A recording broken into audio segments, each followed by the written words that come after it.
Thank you, Jenkins.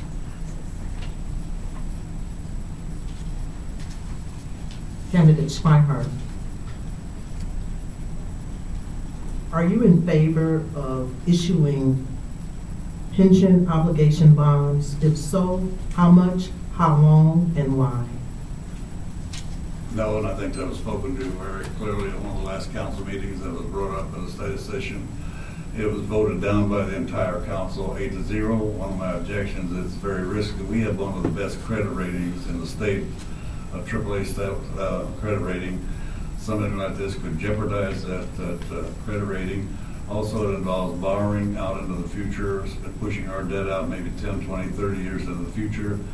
That's a lot what's going on in some of the other states. You do not borrow your way out of debt. We're trying to strategically cut on our budget and trim where we can so that we come out of this with feet on the ground and we're ready to move ahead, unlike many communities that's getting themselves deeper in debt. So it was a very risky move and not something the entire council wanted to do, and they voted it down. Thank you. Candidate Gerard?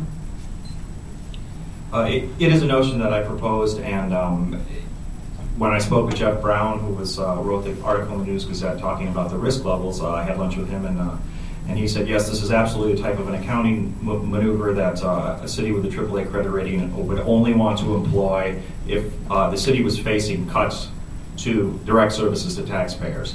Currently, we are going to maintain our AAA rating. We won't jeopardize that. We will stay sterling in our credit. However, we are looking at closing down the front desk of the police department, browning out a fire station. Currently, our public works, I don't know if anyone hit any potholes on the way here tonight. Currently, at this time of year, we would have 8 full-time employees filling potholes, 5 full-time and 3 temporary. Currently, we have 4, and they're being furloughed. These men are being laid off. They can't fill our potholes. So I agree with Mr. Brown. It's a type of accounting tactic that you use to avoid cutting services to taxpayers.